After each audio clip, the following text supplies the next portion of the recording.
Right. Yeah, definitely. Rosie, are we live? We could go live.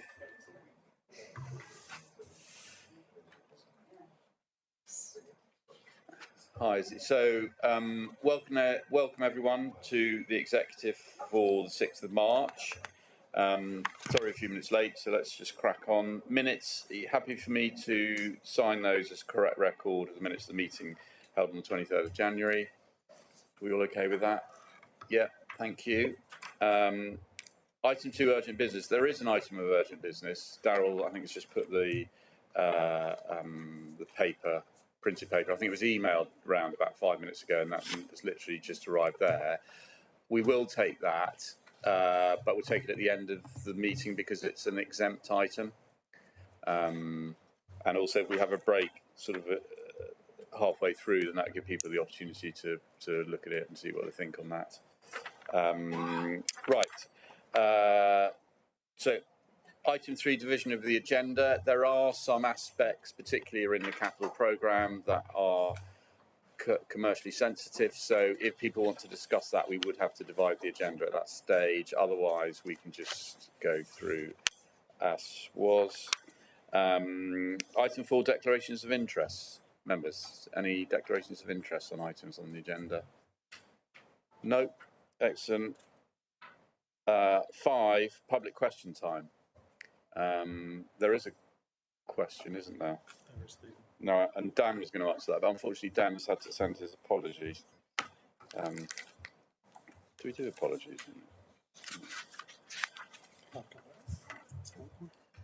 Yeah. Okay, the question is from I think a Mr. Elliott. Yeah, Mr. Elliott, yeah.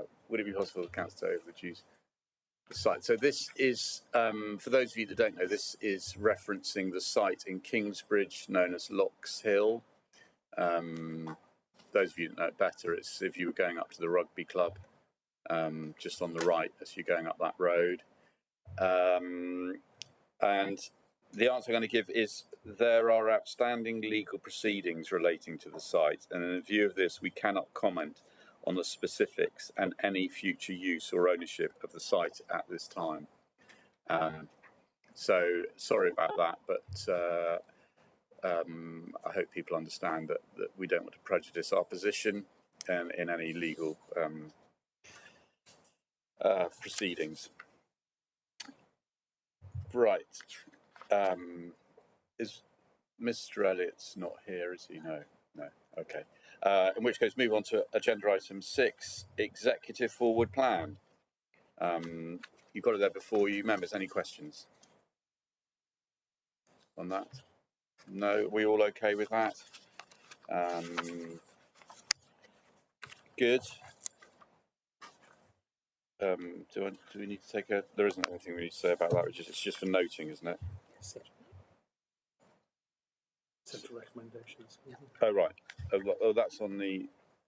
Oh, sorry. Yeah, okay, so, yeah, item... Yeah, so 6 we're okay with. Item 6, executive forward plan, we're right. And now we move on to 7, the council plan and the delivery plan for 25 to 28. Got it there before you. We've gone through it a few times informally. Here it is now here formally. Neil, thank you very much for that. It's all very clear. I think it's excellent. Did you want to run through it at all, or highlight any of the areas? I can do, Leader. As the executive will be aware, previously we had a 1-year delivery plan for the first year, and this now puts in front of you a 3-year delivery plan and the first year's financial, or the second year's financial asks for that delivery plan. As the leader says, it's been developed with lead members, so I don't suspect there are any surprises in there, but there are some positives. There's some investments in community facilities set out in the delivery plan, and certainly our council priorities around housing and climate and biodiversity have a really strong focus within the delivery plan. But other than that, Leader, nothing further to add. Thank you, Neil. Members, anything to add to it? Jackie? Just to say at 1.2 it refers to the next 3 years. I think it should be 2 years. Yes, I think it was 2 years. Unless we've had some extension that I didn't know about. No, Jackie, I think you do that because obviously. But we've got the tail end of this financial year, just in case anybody was confused by the public. Yeah, no, I think it does run into the 27-28. You're absolutely right that there could well be, you know, all things being equal, you know, we either won't be here or there'll be, and you know, there could be a new administration. Willful speculation, Chairman. Yeah, sorry. Willful speculation. Yeah. If I can help, Leader, we last time we had a corporate plan, a council plan. We had that run over the first year of beyond the elections quite deliberately, because it ensures that there's a series of actions which the council can continue to implement whilst the new administration formulates its plans. So this is no different in that respect, and it does mean that you then have a clear strategy, which can an overarching strategy to allow you to take the actions you want. Without having to come back to get further approvals in terms of that strategic overview. So it's very much a purposeful thing, a 3-year plan. Thank you.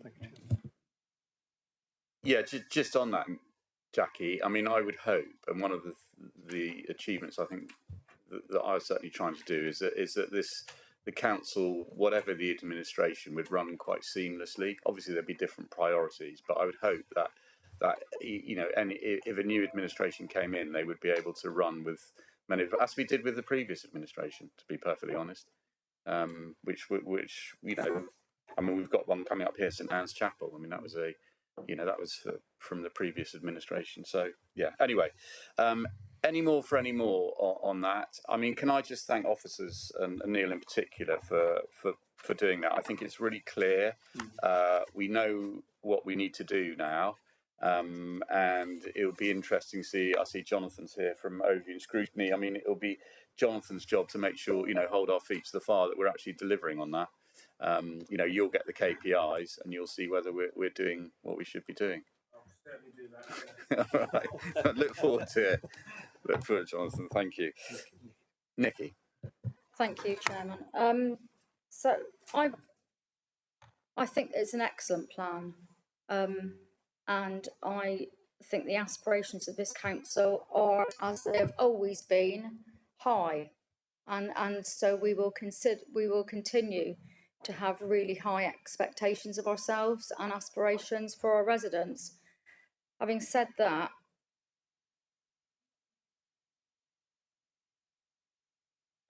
got that. Yeah. I'm used to it. I'm not going to be able to vote in favour of it, but I'm not going to vote against it. And the reason I can't vote in favour of it, and you know this, is because the amount of money being spent on climate and biodiversity. £3.6 million next year. In the table it says we're using 1.1 million of revenue and capital funding out of our reserves to go towards funding this plan.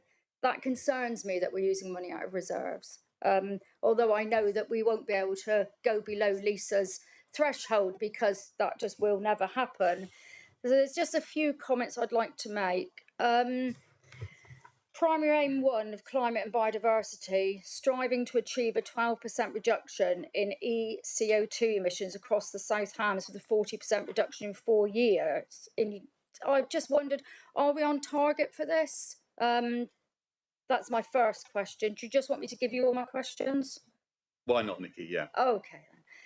Same with primary aim 2, target of 5%, 5.5% on biodiversity. In the last 12 months, again, are we on target? Just bear with me, please. Then we've got primary aim 4, promote the action taken across the South Hams to capital climate change.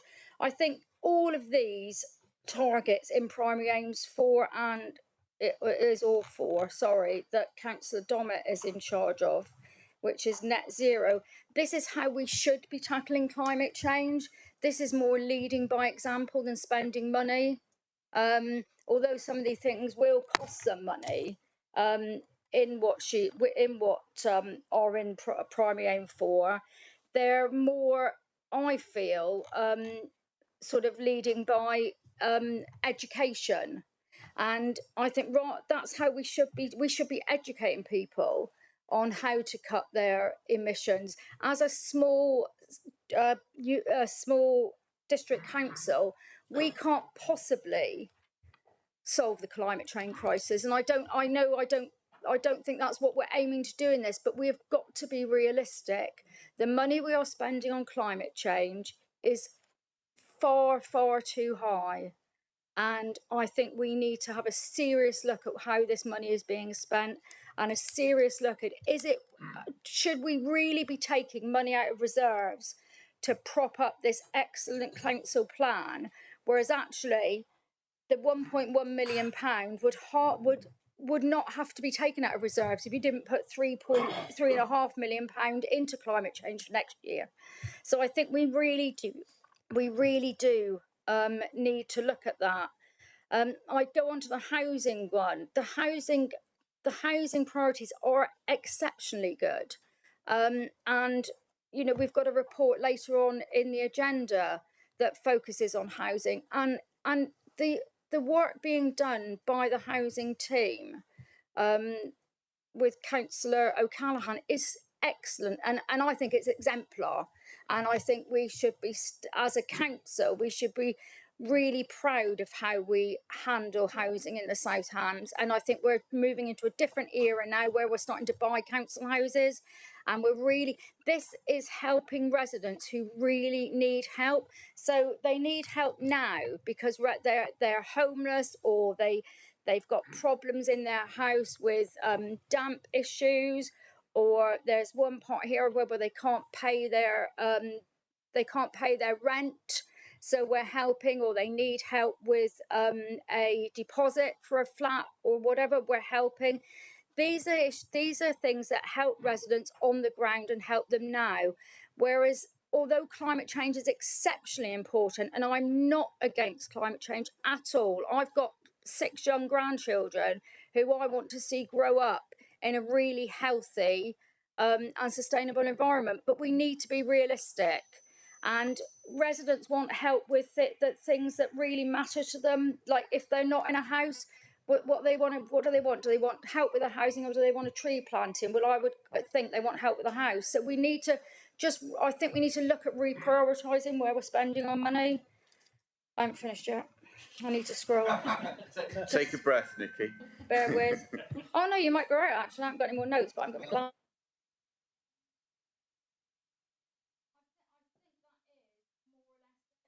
Worry about what the balance. Oh no, there's one more thing.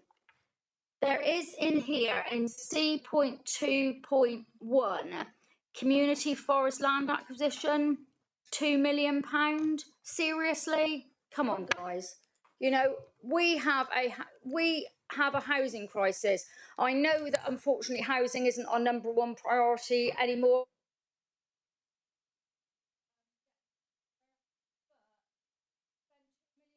We now want to borrow £2 million to plant a community forest. And that's on top of the £3.6 million we're putting into it, I think. I can't remember now, but I just get so frustrated. We need to readjust our priorities, I feel. Thank you. Thank you, Nikki. John, do you want to? I suppose I need to respond to this, but I'm sort of tempted to just say I refer you to my previous answer. The number of times we've been around this loop. This council exists, this administration exists partly because we made that promise of £500,000 per year on climate change.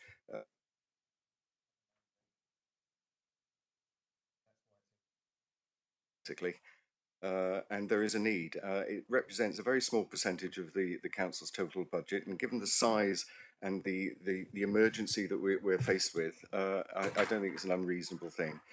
With regard to the £2 million, as has been stated many times, that money is, there is a business case that supports it through the biodiversity net gain and carbon credits, etc., and there is good justification, and there would be return on that investment. So it's not just money for planting trees and then walk away. It is a real investment. I lose track of the number of points there, but and I also want to go on to say, you know, I've been working. Just, there's the whole food hub thing, which is taking a lot of time, but trying to drive down agricultural emissions is one thing, but I think the concentration should be on adaptation. We've got the orange horror in the States that is you know, is going to make a big change to climate emergency. You know what the world is doing about it, and yes, is way outside our ability to address these issues. What we should be concentrating on is adaptation and resilience. But that statement in the plan about the need for 12% reduction is just a simple statement of that is what we should be doing. That is what we need to be doing across the district, based on good numbers from the Tyndale Institute in Manchester. They give some very detailed figures for every district across the country, or every local authority across the country, and it's clear from that when you do the sums that 12% is what needs to be is the aim that we should be going for. We're clearly not going to get anywhere close to that, and that's a great shame. But and it would cost an awful lot more than £500,000 in order to achieve that. But we're doing. That is what we need to be striving for, and our concentration is on adaptation and resilience. And you know, the work with the food hub, and I'm currently looking at community transport and all of that stuff, which clearly has everything to do with the green economy. It has everything to do with community development. My brief, unfortunately, means I step on everybody's toes, but it's but there's an awful lot of work going on. The fact that, you know, there is a sentence in there about 12%. I don't care. I think it draws attention to the fact that there is a real emergency, and that's why it's there. I could witter on, but I hope I've answered the questions. Thank you, John. I've got Jackie and Denise. Okay, just quickly, yeah. Well, sorry, Chairman, but if you ask a question and then you get answers, you obviously want to come back on the answers you've been given. But there was a commitment of £500,000 per year in your mandate on climate change, but you didn't actually know before you got into administration if you could afford that, I believe. And you say that it's what you're saying in climate change is a very, very small percentage of the total council budget. Can you tell me how much the total council budget is, and how much that is of the total council budget? About 5%. Thank you. And also, I'm really disappointed when you say your aim, striving to achieve. You're never going to get anywhere close to that. That's a simple statement. If we're going to be serious about these things, we don't want simple statements, and we don't want to be putting things. I believe that if you believe that you're not going to get anywhere close to those percentage figures, then you should have put a more realistic target in, because there's no point having a target if actually your thought process thinks you're never going to reach that target. If your thought process is, we might just clip the edge of it, but we're not going to reach it, fair enough. But if your target is, actually, we're never going to reach it, it's absolutely all but impossible, which is what you're more or less saying, then put a more realistic target in, because to me, that's an unworthy statement. And yet I will continue to go on about climate change. I will continue to ask if we can purpose some money to things that help our residents here and now, without forgetting climate change. Thank you. Thanks, Nikki. Jackie. A comment was made about showing leadership, and I think this is what leadership looks like. It looks like putting your money where your mouth is, but also I think, I'm not quite sure what proportion of this is not our money, it's actually DEFRA money. DEFRA is investing in trees right all over the country, and they're making that offer available. So an awful lot of volunteer time has been given already to planting these trees. Most people I've spoken to about it are really chuffed to think that somebody's planting a tree for them. And I have experience of this as well, because trees. I haven't said tree once today. well, the land.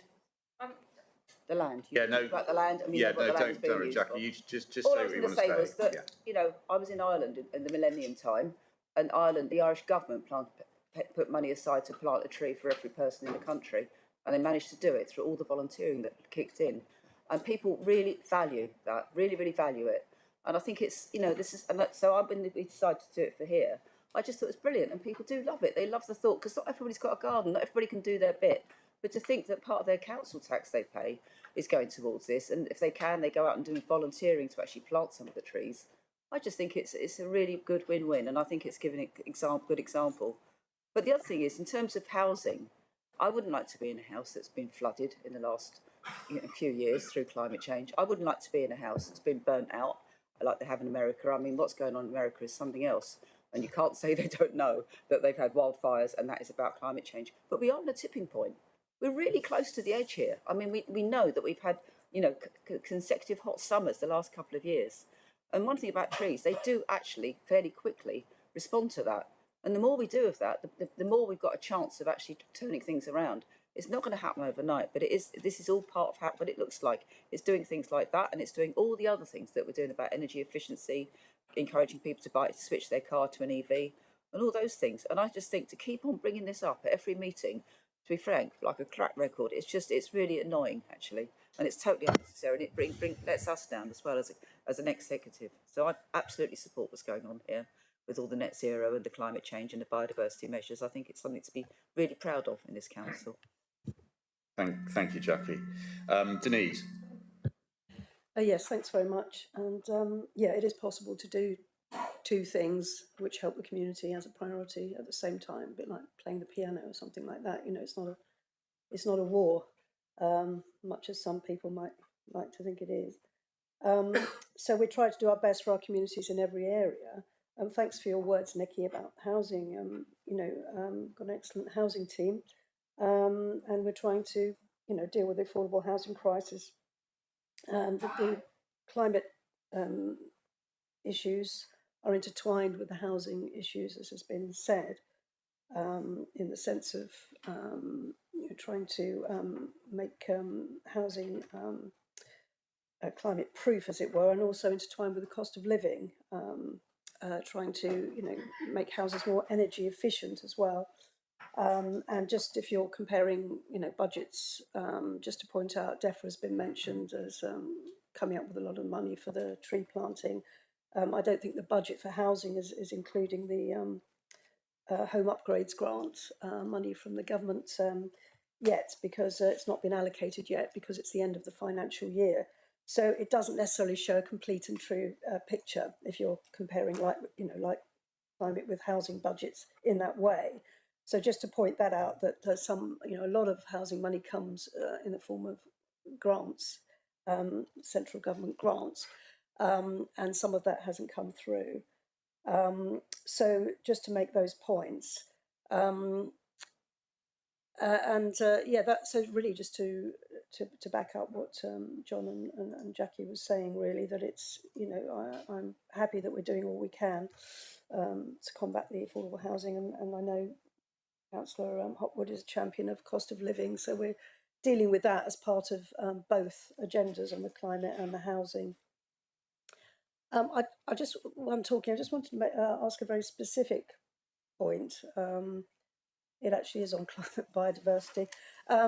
Just on vehicle sharing, C1.6, I think it is. Can I just double check? I'm sure we are, that we're planning to do some sort of vehicle sharing initiative. I know that certainly Kingsbridge Town Council is talking about the same thing, sort of car clubs and all the rest of it. Just to check we are liaising with, you know, town and parish councils on anything like that, John, because I know that my own local council is talking about the same thing. Yes, I mean, I am currently talking to the likes of Bob's the Bus, West Art, bus service, and others, and Totnes Caring and Dartmouth Caring and community organisations about community transport, and trying to make and certainly car clubs is part of trying to come up with a plan, and also I think the need for a sort of an overarching steering group that helps to create a travel policy for the area. I mean, Devon County has recently completed a thing like that. There's the CVS community action soon not to be, but nonetheless their final act is to do this survey on community transport, and so I'm trying to pull all of those threads together to see what can be done in that regard. Thank you, Denise. Thanks for John. And just finally, Denise, I think you said it there. First of all, I can say, Nikki, I totally respect your position about, Nikki's made it clear that her priority, that housing would be a higher priority than environment and climate change. I mean, I'd like to think that we look at both exactly the same, and we can, as Denise says, we can certainly do the both. But I respect your position, and I think it's absolutely right that you should question us and question the direction, just in order to, so we don't suddenly veer off. I think on the figures about the 12%, what John is saying is that is what the district as an area needs to do. We will do our bit, and we will be zero carbon by 2030, thanks to Nadine and John. But we would hope that everyone else would follow suit, and that is about leadership. And so we're showing what we want to do, and we can achieve that. Look, I understand about the monies. We hope that we'll get the community woodland. We were the first authority, district council or local authority, who really took on board the community woodland funding, and we were prepared to put in some seed funding to deliver that. We've got one, Hope Wood, up into South Brent. But I mean, I have to say, since we've done that, everyone else has thought, "Oh, that's a good idea," and they've jumped in. But I do think that we needed to. We took the decision that we would support it and that we would underwrite it to a certain extent. We're hoping that we'll get lots of more grant funding from DEFRA, but we're waiting on the new funding. In which case, hopefully we won't have to borrow that kind of money. But I think that it's important that we set out that we are in a position to underwrite it if that's not forthcoming.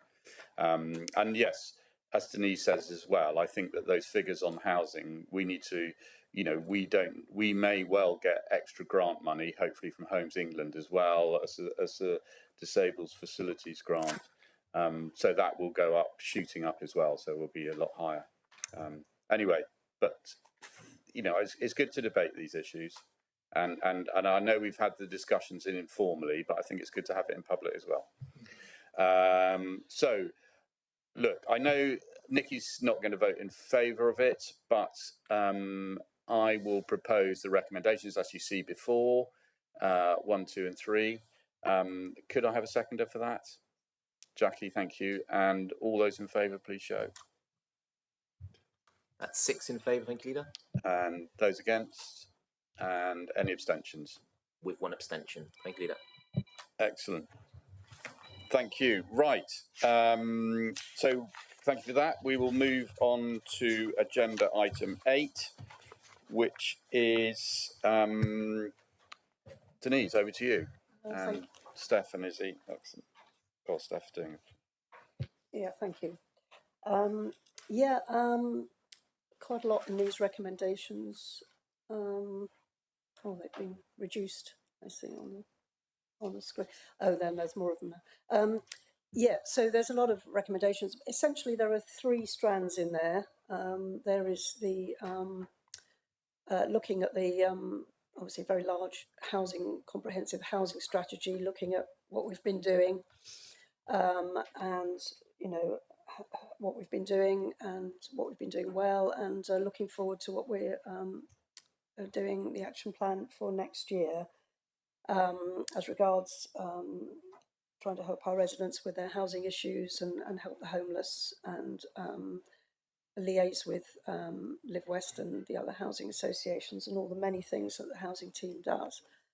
The second strand is looking at the St Hans Chapel scheme at Bigbury, where the council owns 8 homes for renting to residents, and 3 another 3 homes were going to be sold on the open market, and the proposal now is to use about half of the Second Homes Council tax money that we are anticipating to help to use those homes as council homes, essentially, for rent as well. So in other words, we'll have 11 of those as opposed to 8. So we have 3 more council homes. And so to do that, we would like to ask for approval for using £300,000 from the Second Homes Council tax money, and also about £300,000 from our capital budgets and reserves. And the proposal is also to borrow through the Public Works Loan Board £500,000 to fund this idea, because we would have expected to have received about £1.4 million to have sold the houses on the open market. So those figures I've mentioned should add up to about that 1.4 million. So that's the plan. And as I said, I think we would be applying for £300,000 of grant funding from Homes England. So that's what that's all about. So I think that would be great to do that, to have more of our own homes for our residents, which already exists. So it's a good way of doing it. We don't even need to find more land and build more houses in that way. And the third thing is just a sort of it's sort of tacked on in a way. It's a sort of it's to do with planning really, but it needs to be done. There's a sort of deadline. Just to explain, it's actually Councillor Thomas's portfolio, but he's not here. It's briefly, it's a late edition. He's just arrived actually, Denise. So. Oh, he is online. Oh, it was there. Yeah. I won't say anything about him then. Yeah. Okay. It's a procedural plan. I'm sure he'll correct me, but it's a procedural planning matter, as I understand it. We need to submit a local development scheme, apparently, to the government before March the 6th, which is today, isn't it? Or by March the 6th, hopefully, not before March. As a timetable for working to the new local plan. So that's why that's been put in there, because it seems like the most logical place to put it, because we do have to do it by today. If anyone's got any questions about that, Councillor Thomas will be able to deal with that. So they're essentially the 3 main strands of that. And we've got Stephanie Rickson here and Izzy from our housing team, if anyone wants to ask any more detailed questions on the housing strategy specifically, or anything else, really. Or you can ask me as well. Thanks, Denise. Just before did you want to ask a question there, Nikki? No, I just wanted, Dan, is there anything that you wanted to add at this stage? And welcome, good to see you. Well done. No, I don't think so. I think that Denise has described it very well. I mean, it is, number 6 really is just a case that the government require us to put a timetable forward of our plans around joint local plans. Those plans can change at any point. It's just a case of us expressing our general direction of travel, and it has to be done by today, or approved at least in principle by the exec today, of what we're going to do.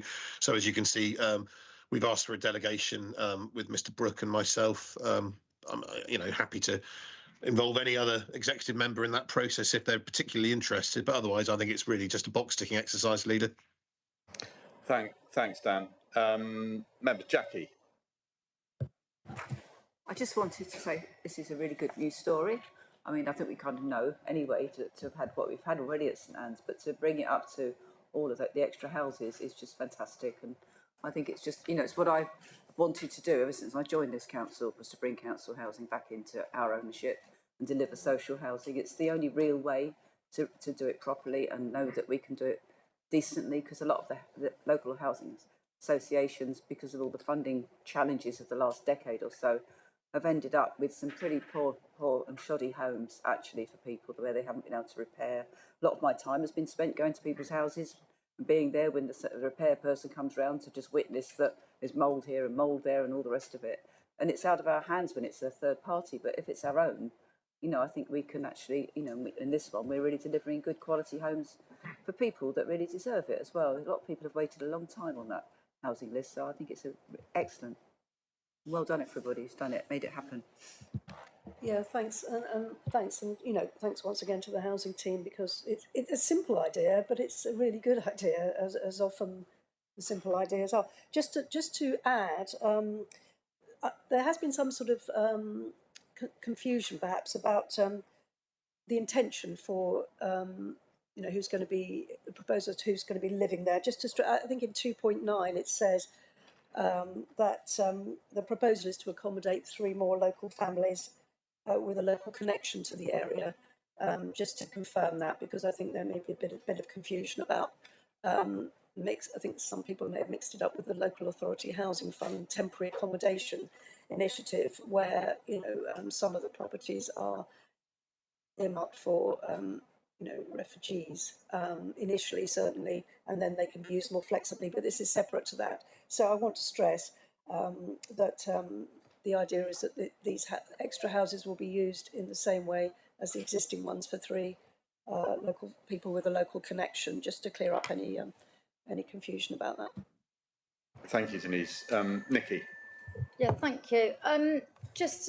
This is an excellent paper, and it is a good news story for this council. And the use of the second homes council tax, the £600,000 from the of £300,000 of that £600,000 being used for what it should be being used for, which is housing for local people in the South Hams, instead of, as Devon County Council are using theirs, repairing potholes. So I think it should be, and we need to keep banging on to Devon County Council.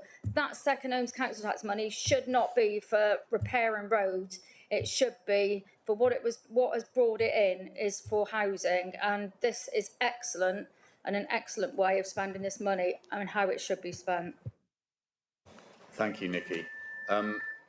Bernard, did you want to say anything? Yes, if I may, please. Yeah, of course. Two things. I mean, I really got to come back on Nikki's point about money from reserves. And if Homes England doesn't come forward with a grant, I hope somewhere the money can be found, even if it's redirected. Everything is needed, but I think housing is important. The people that's in St Anne's are more than happy with what they got, with a few snagging problems, which you always get with new builds anyway. But I would hate to think that Izzy and the team haven't got the finance to go ahead and deal with this, because it is desperately needed. The first tranche of letting was oversubscribed by miles, so there won't be a problem letting them. It's just the fact is that what I'm just a bit concerned about is taking too much money out of reserves for different projects. But I'm sure that in the budget is there. But I mean, this is good news, to be perfectly honest, and they're desperately needed. And I don't think there was a lot of take up on the open market anyway. But that's by the way. So I think what they're paying for them is a reasonable price. So it's good. Thank you.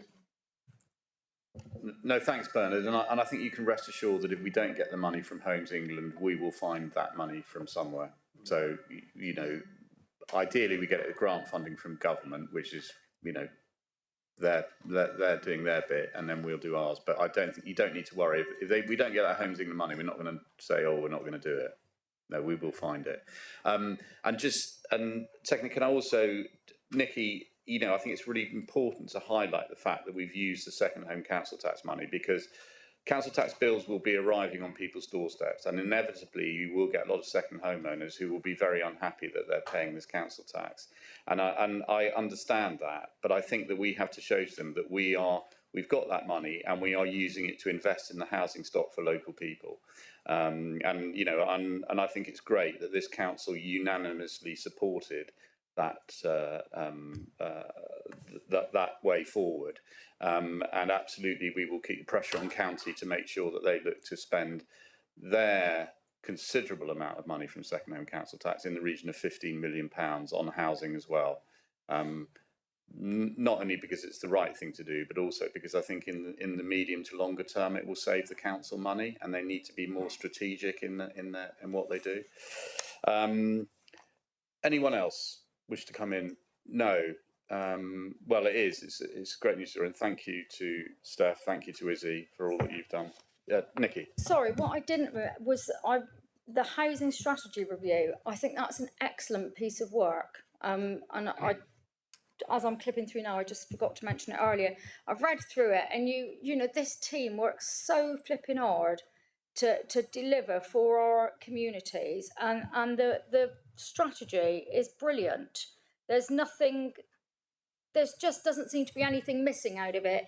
It's all really proactive, and it looks after the people that need looking after. So we always thank the housing team, no matter what we're talking about. So I'm not going to thank them. I'm just going to say they're a damn good team, and the strategy I think is really interesting. I've not seen it listed like that before. It's a really good piece of work. Thank you. Well, thank you for that, Nikki.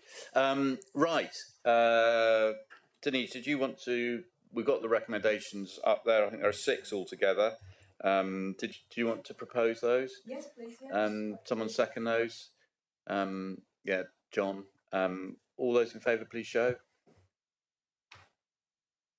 That's unanimous. That's unanimous for the 6 recommendations. Thank you. Excellent, thank you. Agenda item 9, affordable housings and allocation policy and local letting plans. So that's over to you again, Denise. It's me again. Yeah, this is it's essentially overview and scrutiny task and finish group, which I think Councillor Taylor, who's here, was involved in. The overview and scrutiny committee has recommended to us that we accept the findings of the task and finish group on, again, it goes back to St Anne's St Anne's, forgive me, I've either got hay fever or some sort of St Anne's Chapel. And there were queries about, you know, that they're basically the local connection, that we were, people just wanted to confirm that we were acting appropriately in taking tenants with local connection. And the task and finish group looked into this and were happy, as I understand it, to approve that we were actually doing this, the team were doing this in the right way. So the ONS group has moved that onto us to accept the findings, and all the details are in the papers there. But basically, as I say, the task and finish group were happy that it was all appropriate, that the local connection was working correctly, that the people who got it were, first of all, with a very local connection in St Anne's Chapel, Bigbury. They were either living, working there, had family connections there, and then it broadens out after that to people living a bit further away, Kingston, Atherton, Gifford, and that sort of area, in a sort of what they call a cascade mechanism. So that's all working well, and then there's a reasonable preference criteria. It's all a little bit complicated. We no longer have our own. We don't have a network of council homes anymore. We do have the St Anne's Chapel one, but you know, the housing Live West has the looks after our housing stock. So there is no blanket local lettings plan across the whole district, but so it's a bit difficult to get your head around sometimes. And that's essentially it. The local lettings plans are used with the Section 106 agreements when you're looking at the affordable housing in open market developments as well. So they're allocated that way, and it's regularly reviewed with Live West too. So I don't know if anyone's got any questions on that, but it's quite technical, and I feel that the task and finish group were happy with how things are done. I mean, there's kind of things like, from memory, Mark will know about this, but in Salcombe, for example, there was a specific local lettings plan for, was it lifeboat staff, yes, having equal, having parity with other local people to get local housing because of the need for the lifeboat staff. So in each area, there's it's tailored for the particular situation. That's the idea. of the housing in a particular community. So this is what this is all about, really. Thank you, Denise. Bernard, you chaired the task and finish group. Did you want to add anything? No, thank you very much. We went through this thoroughly. There were some discrepancies we felt, probably because we miss a chance sometimes when there's authority housing for sale. I mean, Jackie was talking about flooding and everything else. Well, that's new houses, but these have been there for a long time, and Live West have been managing them. They're selling them off, and it would be a good chance for us to spend some money and repurchase some of those houses that could be let, because that's what it's all about, really. It's just trying to get some more. I don't like the word affordable. It's what people can afford. I know it's a contradiction in terms, maybe, but that's the way I look at it. And I mean, if we could swallow up some of that, it would be cheaper than getting land and building new, and they're already there. I mean, some of them are beyond repair, so that would be impossible. But a lot of them are sold at very reasonable prices, but for whatever reason, I don't know. But that's what we felt. But the rest of it, I mean, we're quite pleased with the way it went, and we supported this recommendation. No, thank you, Bernard. Can I just ask you a question? I mean, an issue that's come up quite recently for me is whereby we have a locals letting policy, so people who live in a particular parish or town get a priority. The query, I suppose, was the time that some people felt that it was too short, that if you lived somewhere for 6 months, that meant that you were top of the list when it came to a local lettings policy, and actually that it should be longer than that. I don't know if you discussed that within your group. Yes, we did, because that is a problem, because people can come in and sort of live with mother, if you like, for 6 months and decide they're actually residents. That is a difficult one, but how do we overcome that one? Well, no, I'm glad that you discussed it within your group. Oh, yeah, it was all discussed. And you decided to stick with the 6 months or whatever. We were left with no, and every stone was overturned, I can tell you. And, we looked at it.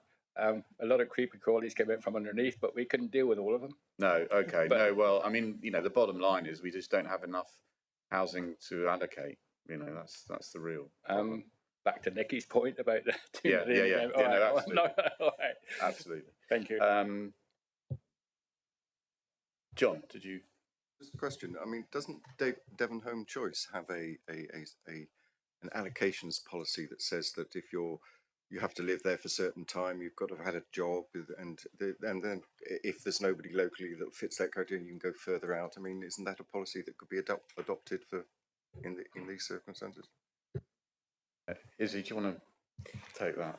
When we went through it with the task and finish group, there are various layers of these. Devon Home Choice is the overarching framework for this, and within the South Hams, we've also got our local allocations policy, which gives preference, particularly in rural areas or places where there's less than 100 units of social housing, adds on additional layering around local connection. The local connection criteria, 6 out of the last 12 months or 3 out of the last 5 years, is prescribed in law, and it can be very controversial because obviously 6 months is not long, particularly when affordable housing is such a scarce resource. Bernard. Yeah, sorry, I omitted to say really that when we get applications in, and with St Anne's Chapel, I think there was about 4 times more than houses we had to allocate, then I think the ones that lived in the area longest would get priority, because that's the only way you can work it. They could apply, but so that if you've been in there for 2 years, then you would have a priority over somebody who's been in there for 6 months, basically. Okay.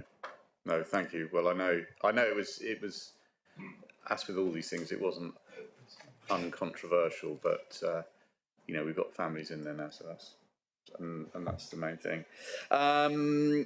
Good. Are there any more? I have to say, I'm trying to figure out what the recommendation means, actually.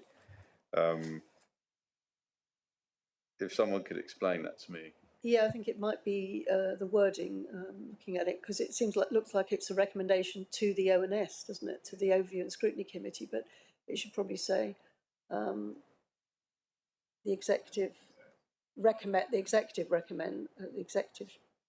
that it's set out, that it's approved, you know, as recommended by the ONS. There's too many recommendations in there, basically. I recommend we change it slightly. So, yeah, okay. So, Andy's just with my, basically we're being asked to approve Appendix B. Yeah. Okay, good. Well, if that's what that means.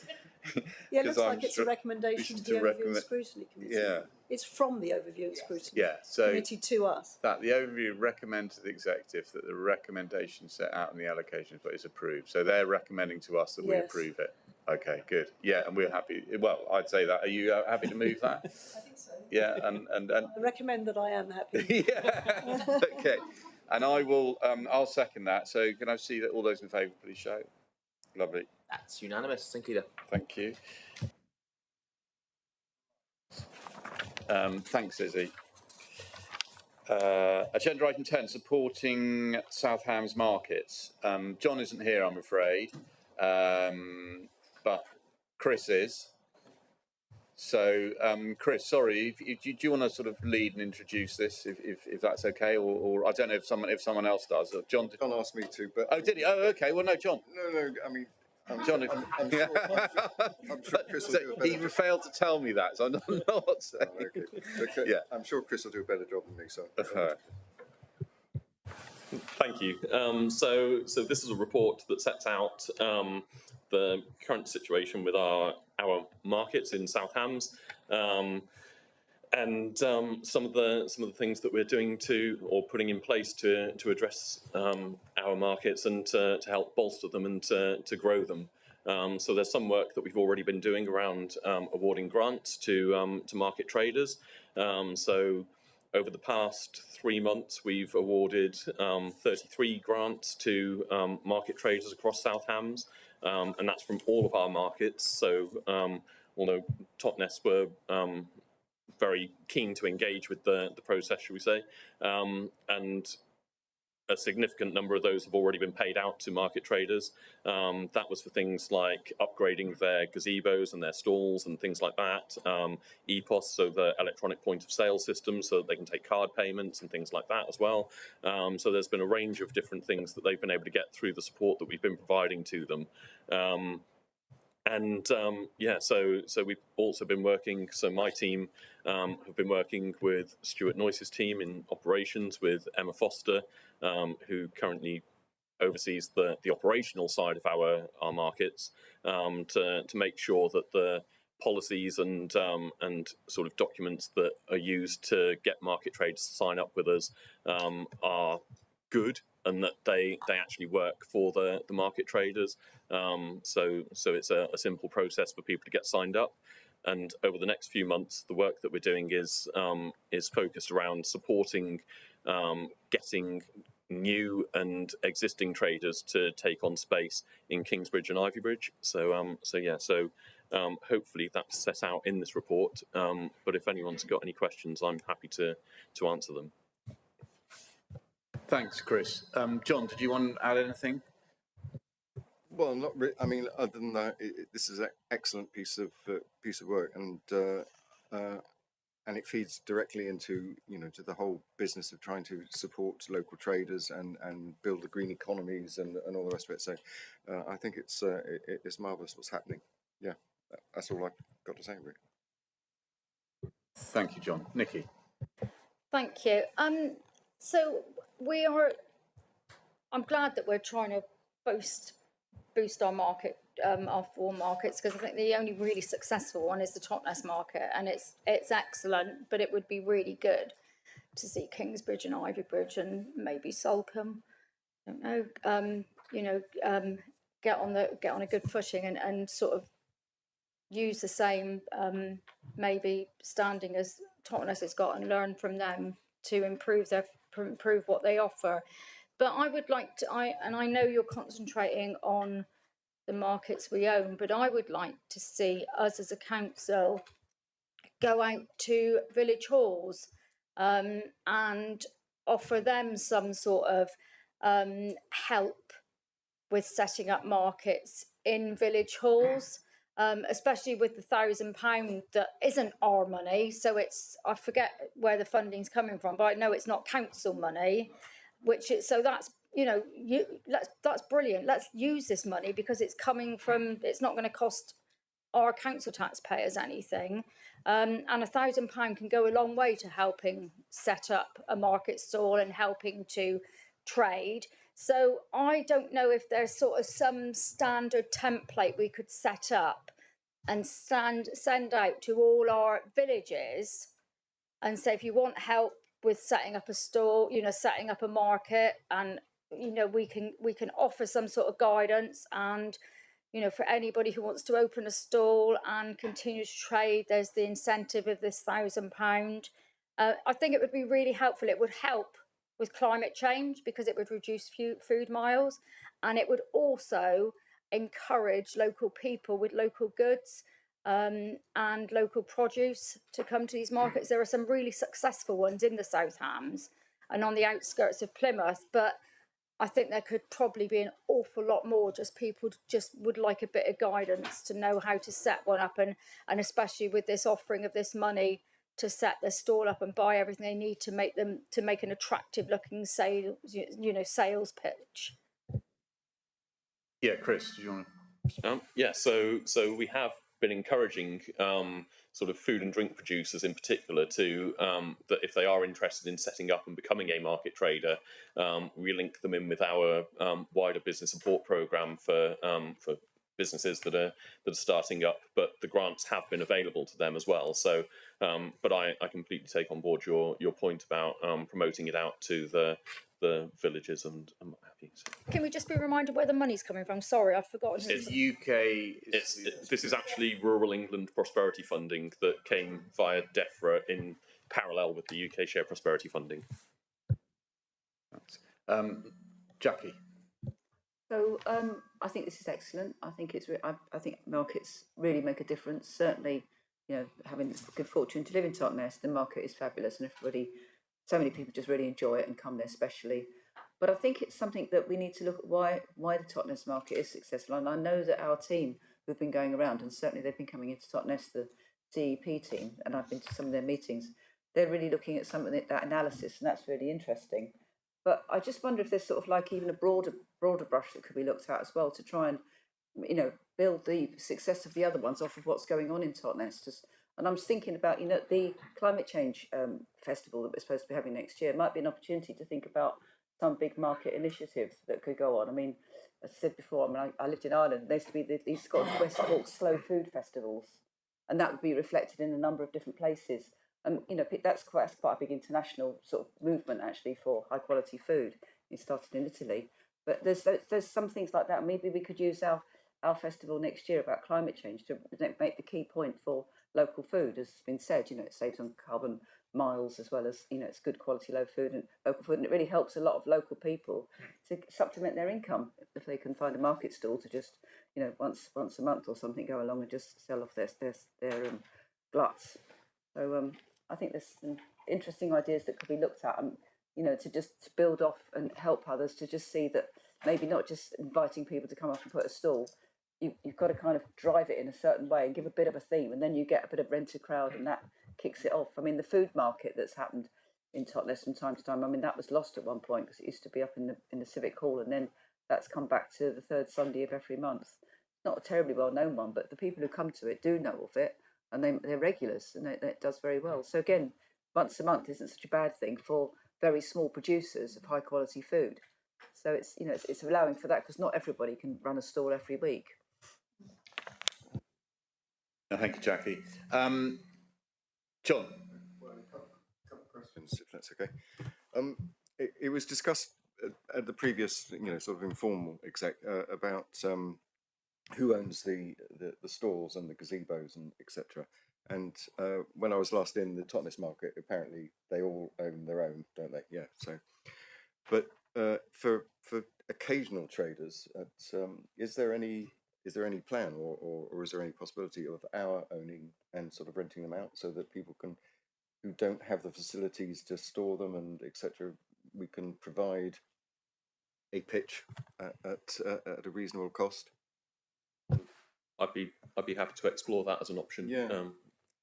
And the other question was around marketing and marketing the markets. What are we doing in that regard? So at the moment, I'd say that Totnes is a reasonably well-established market, and so there's very little marketing activity that we do directly. Although the operations team probably are more involved in the promotion of that to traders, encouraging the traders to trade from there. I think that you'll see over the next few months there will be a push encouraging Kingsbridge and Ivybridge markets to develop and grow. So there's going to be activity going on around that, but we're sort of getting our ducks in a row so that we can push forward and get something off the ground that's going to be successful. No, thanks, Chris. I've got a couple of questions as well. So the 33 market traders, I mean, presumably there is criteria that we give to them. It's not just somebody selling nasty towels made in China, for example. That it's what? No, but it's actually the local produce or whatever. So we're really encouraging that. And the second thing is, and it sort of touches on what Nikki said about we're very keen that these markets act as a magnet for our town centres and bring in footfall. And sometimes I get slightly concerned that you have what starts off as a farm shop, for example, and then suddenly the next thing you know is it's got pop-up shops and outlets, and that's becoming a centre in itself. And I think we need to, we don't want to dilute it too much. And our town centres are absolutely crucial to the offer that we have here in the South Hams. And we should, I think, my personal view is that we should try and protect them as much and give them that kind of protection as much as possible. So I think it's absolutely right that we should be supporting all the parishes and what they're doing. But I think we need to be wary of the fact that we don't want to set them up in competition to our town centres, because we want a massive footfall in our town centres.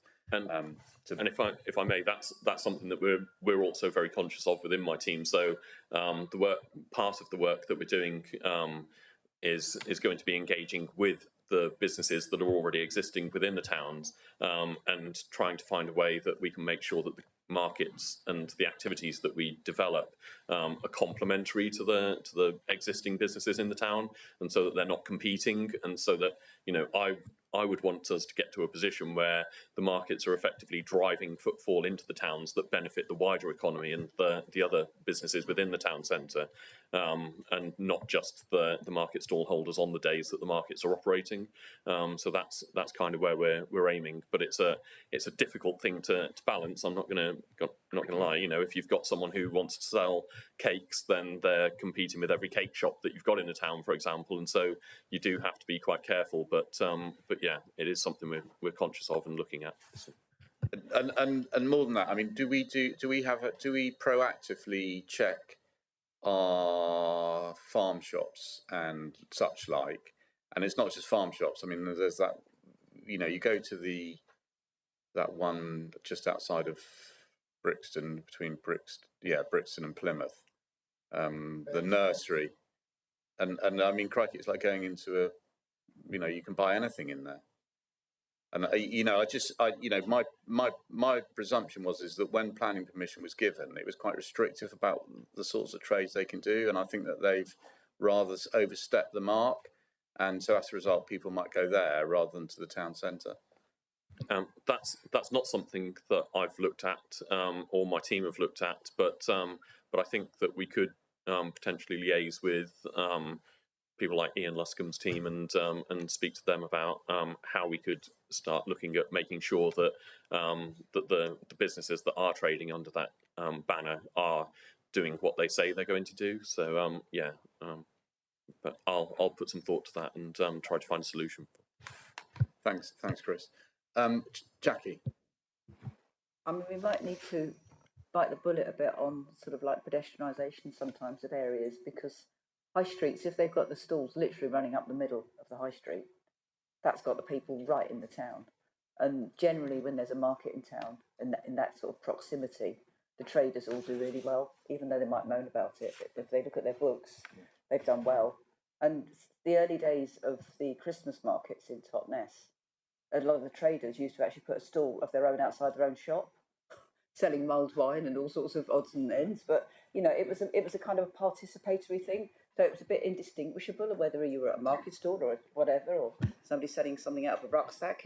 But it's just that kind of buzz that gets created through that diversity. And I just think you squeeze it up, whereas otherwise you've got like the market there, and the town sort of like, hang on, where's everybody gone? And that's, so it's just, it might, but I know it costs money, and it also is going to be a bit of a moan about all these pedestrianisation, but markets in the centre of town do really well.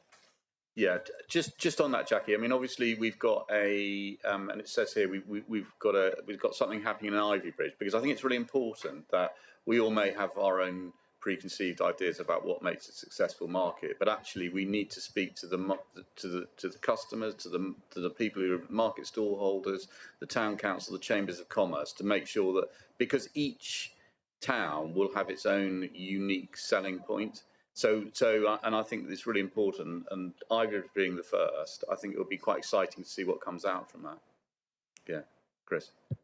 If I may, so with regards to the grants that we've awarded, one of the conditions or the match element that we worked with the market stall holders was that they signed up to 10 week of payment to say that they will attend markets for up to 10 weeks. And within that, we listed all of the different markets that they could potentially trade from within that. And so there was Totnes dominated, as you might expect. Then there was interest in Kingsbridge, and there was only little interest in Ivybridge at the moment. So what we're doing over the next few weeks is we've got consultation activity going out in Ivybridge with the residents and with businesses in the town. But we also, tomorrow, Becky from my team, our food and agriculture officer, is going out to the existing stall holders to consult with them about what prevents you from trading in Ivybridge, for example, or what would encourage you to come and trade in Ivybridge on alternative days and things like that. So we are looking to tease out a lot of those issues. That's great, thank you, Chris. Nadine. I think one of the big issues that we have in Ivybridge is that we don't have a town square or a town centre that we have access to. It's owned by people elsewhere in London, so it's gated every evening, and we can't have a market on it. So is there a way to have that involved in this consultation so that we can figure out where we can put a market? So we're encouraging. We've got questions about asking specifically where would you like to see a market, and we've got a couple of options. But I'm really keen to make sure that we keep that open ended so that people can come forward with suggestions on that, because I think that if we might have thoughts in our mind as to how we might take it forward, but other people, I'd really like the town to say, we think it should be here, or we need this to make it happen, or something like that. So I want that flexibility built into it. Yeah, no, thanks, Chris. But yeah, Nadine, I think, nothing's off the table here. So, yeah. Bernard, did you want to? Yeah, it's a comment more than anything else, to be honest. I mean, you hit the nail on the head when you said about footfall. I mean, we've had a market in Modbury for several years on a Saturday morning. Started off really thriving. People were turning up with their stalls, very few other people, and now it's back to just one person with a few flowers or plants. And footfall is the biggest. I mean, Totnes is fabulous. I mean, I know for a fact that one of the stall holders takes over £3,500 on a Friday on that market. So he turns up every week. He's been doing it for several years. But footfall is the biggest problem, and good stall holders will not keep coming if they haven't got the footfall to have a turnover to warrant their time. You're right. Nadine. So I think when John McKay earlier asked about the marketing of the markets, Chris's response was about getting stallholders to it. What we really need is to be able to get the footfall for the stallholders to want to be there. So it's marketing to the whole district and wider of where we have markets, when they're on, the kind of things they're selling, if they've got like a antiques theme, a food theme, a craft theme or whatever. I think that's a huge element that we should be putting out there. I think you're right. I mean, I have no doubt that this is a huge body of work. But I think we need to facilitate our town centres to have successful markets. And sometimes it worries me if we get too involved in the marketing, because actually that's not our speciality. What we can do is we can facilitate the markets to be able to market themselves better. I mean, we may have a centralised sort of Facebook page or whatever, and do some social media and things like that. But in a way, I think we should wait for them to say, yeah, that's what you need to do. That's what works. It's a bit of chicken and egg, isn't it? If you have a successful market, people will come to it. And then, as Bernard said, when people stop going to it, we need to keep that energy and vitality going with it. And that is the trick that we have to find. Yeah, John. It is, as you say, chicken and egg, but I mean, these things have got to evolve, basically, haven't they? And it will take time. But I understood that you were talking to a company that specialised in promoting markets. Did I dream that, or I seem to recall something along those lines?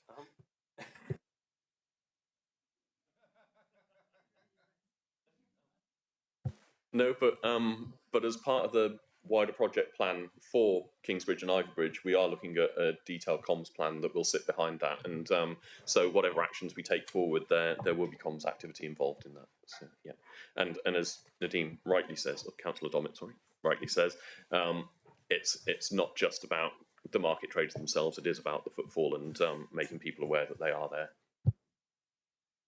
Great. Well, we've had a good discussion about this. I think it's fair to say that we're all very positive about it, and good luck to you, Chris, and your team. I'm sure that the local members, Ivybridge is the first one that will throw their weight behind it as well. Because if it works, it's good for everyone.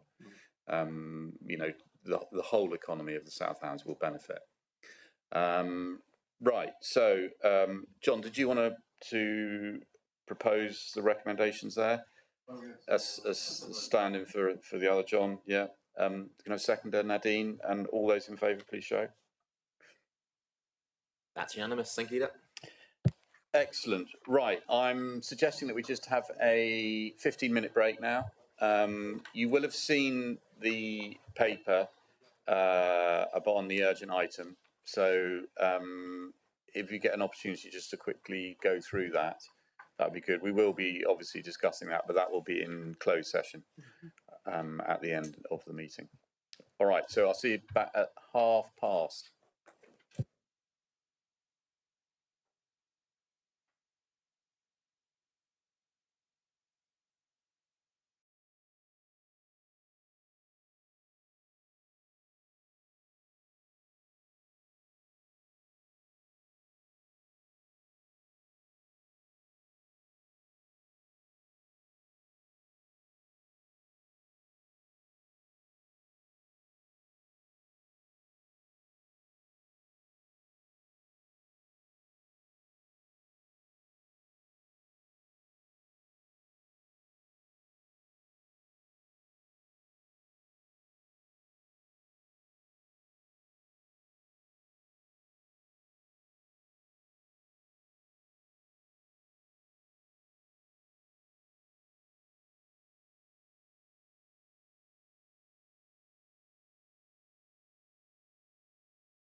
Are we back live?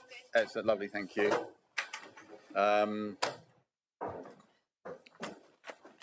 Right, so I hope you're suitably refreshed. Obviously, I need a bit more time. Yeah. Anyway, right. Agenda item 11, the tree, woodland, and hedge plan, which is. Am I right in thinking this is our first one that we've done of these? Brilliant. Yeah. In the past, yeah. So, John, did you want to lead on that? Well, I can lead insofar as introduce Rob Sekula and ask him to talk. It's, I should preface that with saying it's a marvellous and excellent report, and recommend it. Well done, John. That's one of the things about it, delegation. Rob. Thank you. Good morning, members. Welcome. So this has been a little while in the writing now, but it's a fairly substantial document. So it's trying to wrap everything we do as a council on trees into one place, trees, woodlands and hedges. So we're looking both at articulating the aspiration which was in the manifesto of the incoming administration for planting a tree per resident. It's trying to put down on paper how we're going to move towards delivering upon that. We're looking at how we're managing our own tree stock, our own assets, our own estate in terms of risk assessment, management and tree works. The report and the tree plan looks at the development management function, tree protection, trees within development, and it also looks at our interaction with communities and parish councils and trying to encourage others, if you like, to plant woodland. We haven't had one of these plans before. There was, I think, a tree plan perhaps about 15 years ago, which was drafted and never made its way through to a committee. So this is quite well timed in so much as it aligns with a lot of the proactive work we're doing now to actually create woodland and take action ourselves as a council. And it also aligns with things like now having an arboricultural officer who's got on top of risk assessment of our own tree assets. We've got a brand new tree team, which are well established now within the council. So everything's moving in quite a nice place, both in terms of creating woodland, but also getting on top of the woodland we've got and managing it appropriately. So, for example, with our own tree stock, like I say, we're getting on top of risk management and dangerous trees, but we're also going to be able to now look at proactive tree management. So starting to increase the health of our woodlands that we already own. The document, we got the input of folk that have a bit of an interest in the field. So Councillor Long, for example, on behalf of the South Ham Tree Warden Network, provided a lot of valuable input. The South Devon National Landscape, as well as partners such as the Woodland Trust and the Community Forest Devon County. So there are other tree plans that exist. We're not necessarily looking to duplicate or write plans for the sake of it. So where targets for increasing woodland cover exist, for example, we're effectively carrying those forward within our own tree plan, as well as then strengthening and articulating the actual positive action that we're delivering in terms of planting a tree for every resident. So I hope it's an aspirational document. It does record the more sort of, boring policy type stuff that you need in terms of risk management and the planning sector, but it also then articulates the more positive aspirational message as well. So hopefully it measures it about right. Thank you. No, thank you, Rob. Members, any comments? Jackie? I really welcome this. It's brilliant. It's good. It's very comprehensive, and it really helps to, sort of shape up people's understanding of how it is all interconnected. I think the elements of planting, looking after, and care. There's just two things that I think would be really useful. I think one is that having experience with Totnes Town Council and getting some trees planted there under the Trees for Totnes project that we kicked off, I think, in 2019. Is that when you start talking about putting trees, for example, over in the Fullerton cemetery, it took me 3 years to get 6 little white cherry trees planted there. They ended up being planted for COVID, actually, having started their conversation before we even knew COVID was going to happen. But it's one of the issues was actually having a risk assessment and a contract with, so that people that are involved in planting. So the town council felt secure about the fact they weren't taking on a major liability that they couldn't kind of articulate. And I think a template for that would be really helpful, because I'm sure there must be some good ones around that we've come across. And I think being able to share that would help encourage people to feel confident that they're getting it right and ticking all the right boxes, etc. The other thing is, one of the things I think is really a problem for a lot of our established hedgerows is when there's damage and we call in enforcement. And I've said this before about, we don't have a right, I've asked if we could take on a right to fine people, and, apparently we can't, we'd have to take them to court. But it just seems to me that that's something that tends to slip in the net. I was actually talking to one of the enforcement officers yesterday afternoon about one that I'd called in and had been apparently inspected, and it was okay. But it actually wasn't. It was like that off the ground all of a sudden, from being a fabulous big habitat, 100 metres or so of old Devon hedge.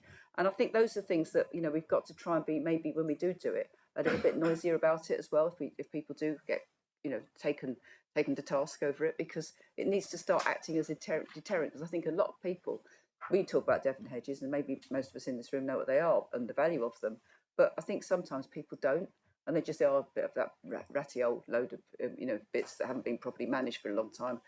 Get the sort of electric saw out and scissors it all down, and really dig at it and not manage rabbit damage and things like that. So I think that's just the 2 points I think would be really helpful to have something that comes off the back of this as well. Thank you. Rob, okay. Yeah, John. Can I just ask a quick question? Because it may be buried in here somewhere, but I didn't see anything about what we might be doing about how and when hedges are flayed. The flaying of hedges, it really upsets me at seeing the devastation that's caused on sometimes 3 times, 4 times a year. And I'm not entirely sure what the regulations are about that now. I mean, even now I've seen people out flaying, and I would have suggested birds are nesting by now, or starting this. Well, I've got one building a nest in my porch right at this moment. So it's a worry that do we do anything about it? Does anything get reported? Do we have any policies around how we can persuade farmers not to be doing this? And yeah. Anyway, I could. Yeah, Rob. Do you want to take those from Jackie and John now? I'll have a stab. So hedges and hedgerows got a little more prominence within the document off the back of some comments from the South Hams Tree Warden Network. So I think it was well recognised that hedgerows are very important in the South Hams landscape, both in terms of landscape value and also wildlife and connectivity. I recognise the points you're making. I think we have got a section on hedges at the back. I think we signpost more than introduce policies. So we're trying to signpost people towards the Devon Hedge Network and good practice management, if you like. When it comes to flailing, then yes, there shouldn't be any flailing underway within March. The problem you will have is always that it becomes a criminal issue. So if you're disrupting or damaging a nest, then it's something that the police and a wildlife crime officer would look into, and they require quite a high standard of evidence. So it does come down to education. I'm sure you've all seen the debate this week in terms of the swaling up on Dartmoor. So it's always a difficult conversation when you see, for example, ground nesting bird habitat being burnt in swathes up on Dartmoor within March. But you're trying to convince a farmer not to flail their hedge within March. So it's a difficult debate, but I think education is key to it. Yeah. And I think that's probably picked out within the Inspire section a bit, but I think it is very much a partnership approach to messaging. Yeah, no, thank you. I think we need to, or I'm sure Mark probably does, we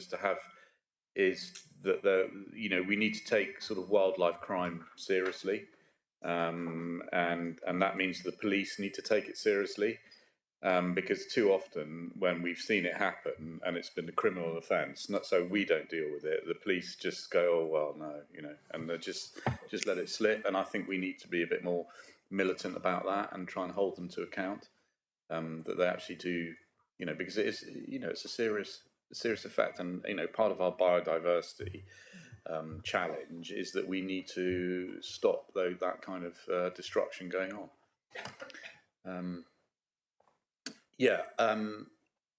And Nikki, did you want to? Thank you. This is a long document, but there is so much information on it. I think it's an excellent piece of work. It's no wonder we can't get hold of Rob about play parks. Now I know what he's been doing. So yeah, it's really the detail in here is really good, and it's interesting to read. I think it's excellent. I just want to draw your attention to a couple of things. Page 28. It's going on about the MPPF, and it says paragraph 193 applies the principle of refusing development resulting in the loss or deterioration of ancient woodland and ancient or veteran trees unless they are wholly exceptional, reasonably and suitably compensate la-di-da.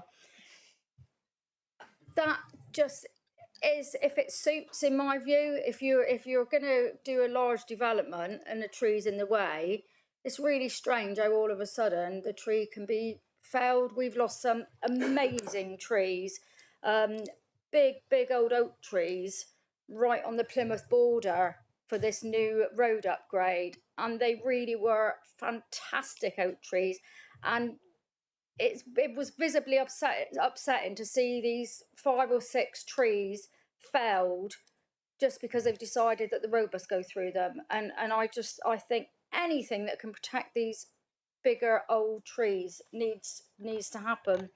The other thing is, I will again have to abstain on this because it says about buying land to plant trees on, and I think I need to be consistent in my approach, but I really don't want to abstain. I would have loved to have voted in favour of it, because it's not that I don't like the document, it's just it seems just one paragraph in there that I don't agree with, so I need to be consistent, and I will abstain, but the document itself is excellent. Thank you. Thank you, Nikki. Nadine.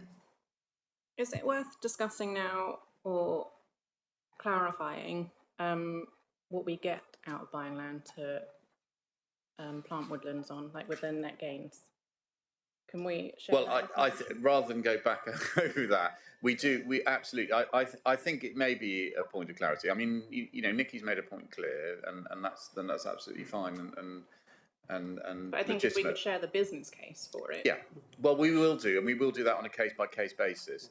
And I think that where, I mean, just also referencing what Nikki said there about, you know, losing these ancient trees, is that I'm presuming that an old oak, an ancient oak, the amount of biodiversity that has is absolutely massive. So I would assume that anyone that chops down one of those, even if it, you know, because of the exceptional circumstance, has got to plant a few more trees to cover it. I'm thinking about it now. It might not even be an oak, but it's massive. Okay. It's just big, whatever gorgeous. It is. They were big, gorgeous trees. They might not necessarily be oak. It doesn't matter what they are. Well, they were big and beautiful trees. Plymouth doesn't have a great record when it comes to chopping. No, they don't, and they failed again. But But anyway.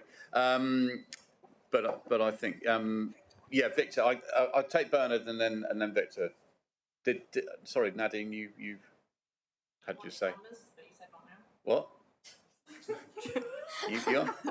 I was asking that we share the numbers of how we gain from having a woodland. Okay. You were saying that we don't. Well, no.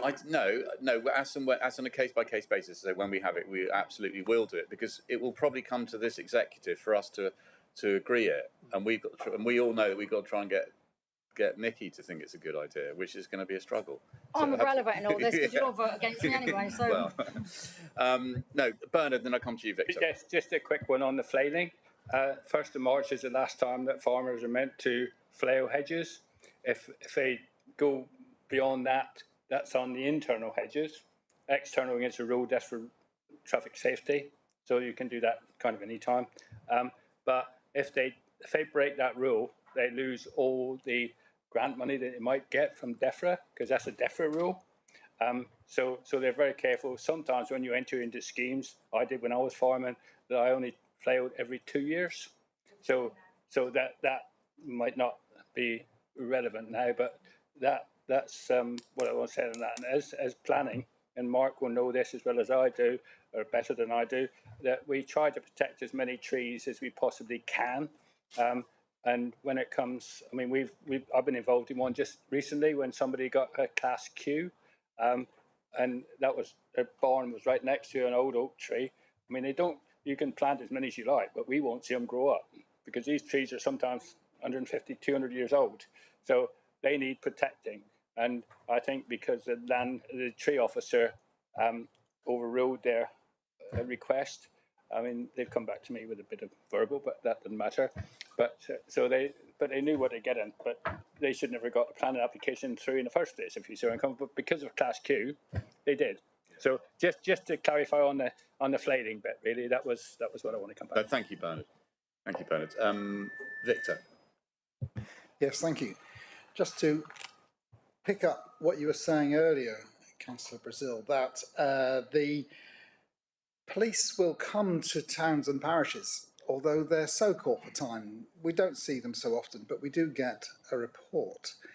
We have liaison over certain activities, like one of the hospital groups in the east, but not the west, and with the police over transport. But maybe there's a place for having liaison with the police so that they understand our concern over the environmental issues.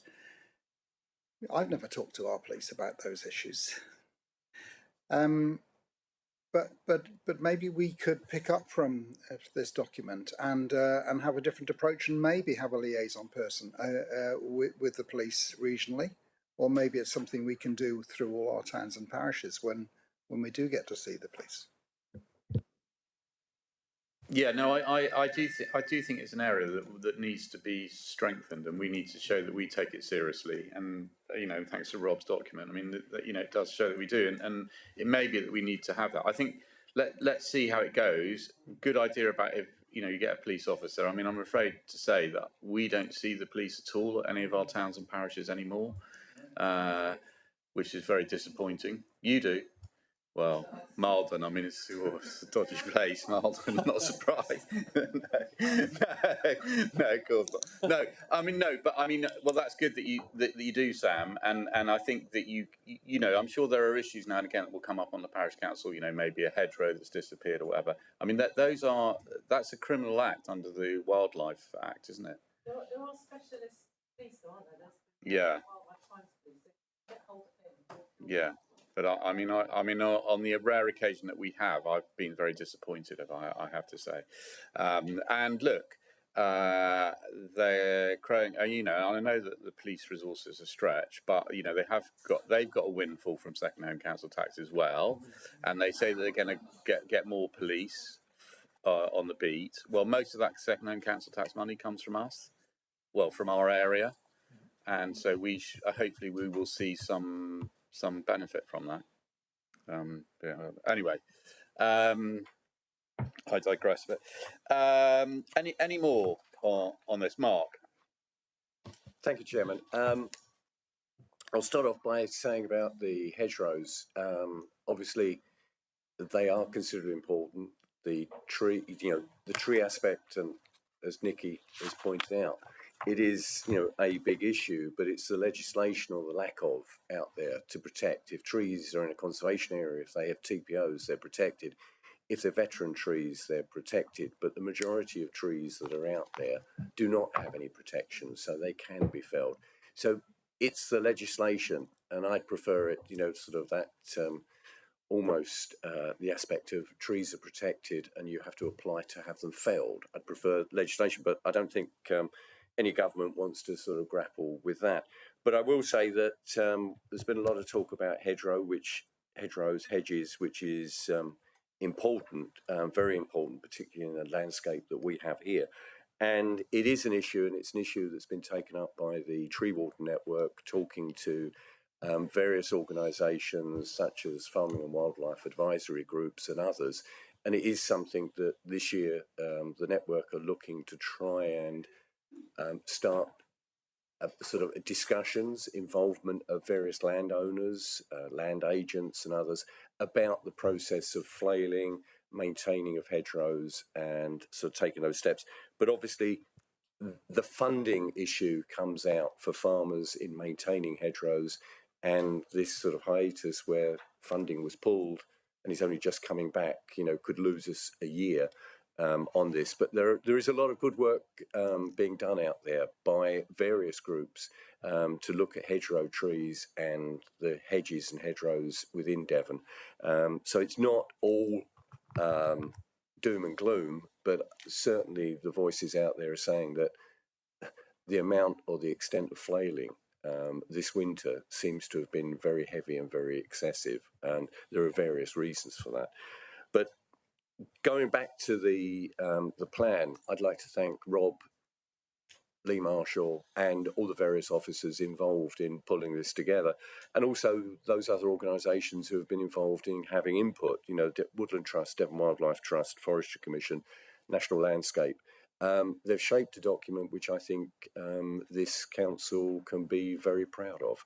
It is detailed, and I'll take the comments from Councillor Hopwood for the support. I welcome that, even if you don't feel you can vote for it, but certainly you've indicated the support, which I'm very grateful for. And it's a plan that encourages and promotes working with others and all these organisations that we've have had input into it. My own, as chairman of the Tree Warden Network, I thank Rob and the officers for allowing us to have input at an early stage on it. We're very grateful for that. But it makes the point that it's not just about planting trees, however important that is. It's about protecting existing trees, protecting the existing hedgerows and hedgerow trees that are a part of our sort of iconic Devon landscape. And it also highlights the importance of the work on that are involved around TPOs. And there I've got to say that Lee Marshall, as the tree officer, and the others do a fantastic job across a large area. And I think what this plan does, is allows others, such as the parish and town councils, to get more heavily involved in it and feel that they're part of a larger plan. And I think what we're doing is just dropping a plan in with others, such as Devon County Council's environment team, who have the Devon hedgerow, Devon tree and woodland strategy. There are others out there, Woodland Trust, Devon Wildlife Trust, Farming and Wildlife Group. It all brings it together. So I'm pleased to see this, and I welcome that it's here and that this council finally has a plan that I think, looking at others across the country, others I hope will pick up as the way this is a plan should be prepared and pulled together. And it is in my mind, it's a living document. So thank you to all that have been involved in it, and I hope the executive will vote and support its implementation today. Thank you. Thank you, Mark. I can't say any more. So finally, I'd like to echo your thanks to everyone, and particularly Rob, for everything that you've done. And I know it's not just this; there are other areas, but I think it's important that it certainly is for me that trees are an important part of our life, and well-being of our communities. So I'm absolutely thrilled that we've got such a good and extensive and comprehensive plan now in place, and so thank you for that, and thank you, Mark, for your input, and John. Right, so with that, just the recommendation. So we agree to adopt it and delegate authority to the Director of Strategy and Governance, that's Drew, in liaison with John, if to make periodic changes as we see fit. So, John, do you want to propose it? Can I have a seconder, please? Jackie, thank you. So all in favour, please show. That's 6 in favour. Thank you. And those against, and those abstaining? With 1 abstention. Thank you. Thank you. Right. Thanks, Rob. Brilliant. Agenda item 12, budget monitoring report. That's me. The good news is from an overspend, we've now got from a small overspend, we've now got a small underspend, but month 10. So the next one will be actually the outturn, won't it? Yeah. So we're getting close to the wire now. So it's good that we're at the right side correct, of it. Leader. Yeah. Thank you. So Lisa, over to you. Thank you very much. Yes, so this is the position at the end of January. And as the leader said, we're getting very close to the end of March, where we will be closing down and having our actual outturn position. So the current position is we are projecting a surplus, a small underspend for 24-25 of £20,000 when compared against our revenue budget. And just to highlight some of those variations which is making up that. So in terms of reductions in expenditure and additional income, the things that have really assisted the council's position in particular, there have been some salary savings from vacancies and staff turnover, as well as some in-year savings from service reviews from heads of service. And in terms of things like our employment estates income and ferry income, and income here, rental income on Fullerton House, we have got some additional income there and some savings, as well as some additional income around business rates. That's for the renewable energy income, where we get to keep the full amount of the business rates for that. And in terms of increases in expenditure, members will be aware there was a report to the executive around the waste and cleansing service. We are expecting that service to be just under 800,000 overspent against the budget. That's 9%. And we've gone through the reasons for that. And in next year's budget, we have addressed that. So we have changed the budget for next year for the waste service. So that in terms of the management actions, you can see that next year's budget has reflected the outturn for, or the expected outturn for this year. Another area to highlight is probably temporary accommodation costs. You can see there within the report, we are expecting to be about 360,000 overspent on temporary accommodation costs. That's a demand-led service. And we have adjusted the budget for next year for that. So we've put a cost pressure in of 250,000 to address what we know is going to happen. But obviously, the LAF properties that the council has purchased, that's going to help bring down our temporary accommodation costs for next year. And also investment income is looking better than we had predicted just before Christmas. Base rates haven't come down quite as fast as originally predicted. So we are now predicting that we will be about 120,000 short of the investment income target of 1.6 million. Again, we have adjusted next year's budget, so our investment income target for next year is £1 million. And that is on the assumption we've looked at what we think interest rates will do during 25-26 and how they will come down gradually. And we've built that into next year's budget's predictions as well. Thank you, Leader. No, thank you, Lisa. And just to clarify, so when you say that you've built in the cost pressure for this new financial year that we're about to move into, so when we set the budget, that was all taken into account when we were setting the budget. Yes, so, it was. Yes. You know, we don't suddenly think, crikey, we've got to add that on. That was why we had those budget pressures. That was why we had to make savings, increase revenue, etc. So that's all been taken. That's all been taken into account. Thank you. Yes, it has. Yeah. Thank you, John. Just a quick question. I read recently that the homelessness allocation to local authorities have been reduced quite dramatically. Is that been taken account of in this? As far as I'm aware, our homelessness prevention grant has increased for next year. I think we've got a higher allocation than we got in this financial year. So okay. I don't know if that's particular. I'm sure I saw a report in the Guardian or somewhere about they were going to reduce it. No, I think I saw the opposite, but I don't know how much we get of that. Yeah. But yeah.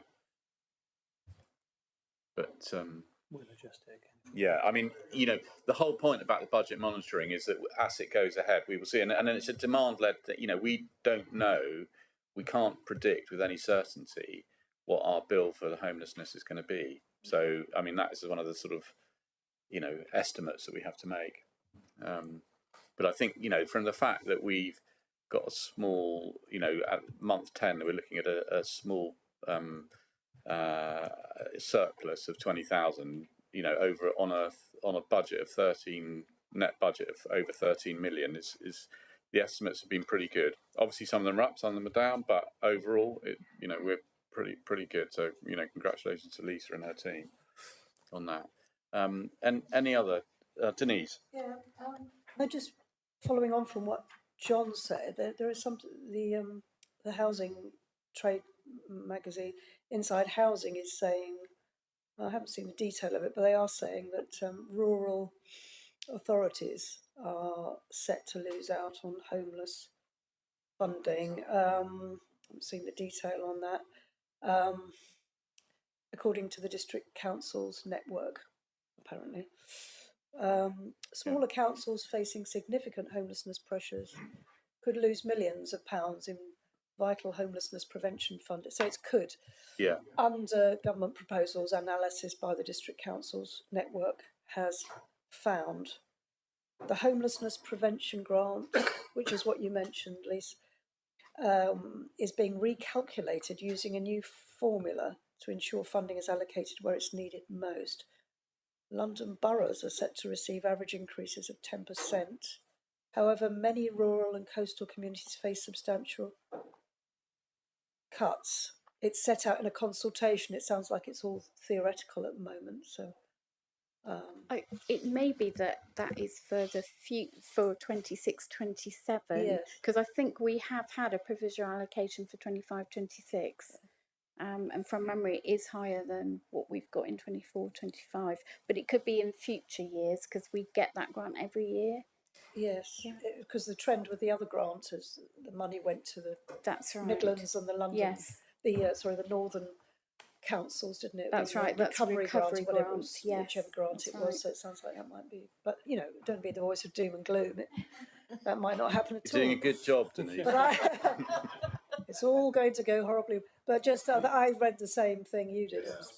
No, well, thanks for that. And I think but I think as Lisa points out, that's for because they're going to we will know for 26-27, and actually because they're going to set 2 or 3 years, aren't they? That's right. It will be a multi-year settlement. Yeah, and I mean, if it's anything like this last settlement, the all likelihood it will not be good news for small rural district councils. But anyway. Any more on this, Bernard? Yes. Could I ask Lisa, the overspend on waste, is that on running cost or does that include the new vehicle replacements? Well, I think what I can say on that is that the vehicle replacements will actually hopefully cut down our overspends on it because, but that's a capital expenditure that we've done on that. We've agreed that we're borrowing the money to replace those, which will hopefully mean that there's less cost on maintenance or when vehicles break down, having to, get extra vehicles out there and things like that. So hopefully that will be a money saver on the vehicle costs. I think the main pressures we're having on there are we're not getting as much as from the recycler as we thought we might get. Wages have gone up, and obviously the national insurance hasn't helped with that from government. And just the general cost of as individuals, families are experiencing, we've got those raises in costs as well.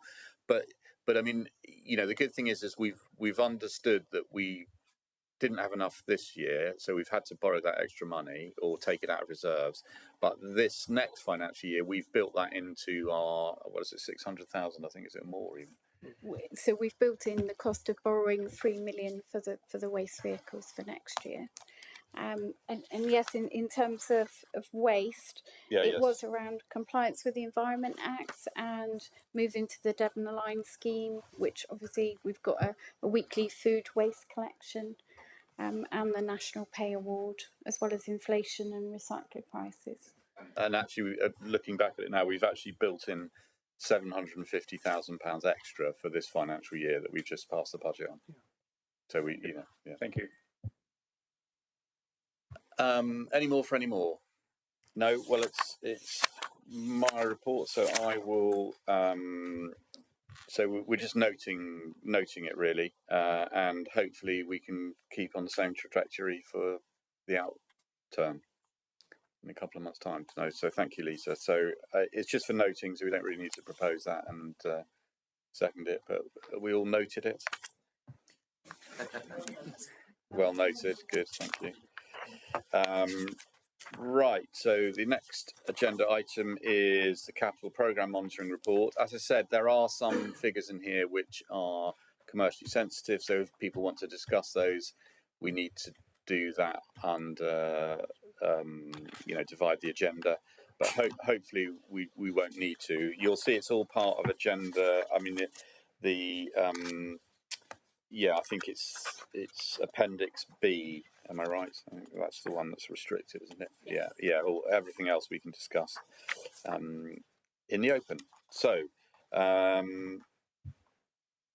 Lisa, are you going to lead on this again? Yes, thank you, Leader. So this is the month 10 capital programme monitoring report.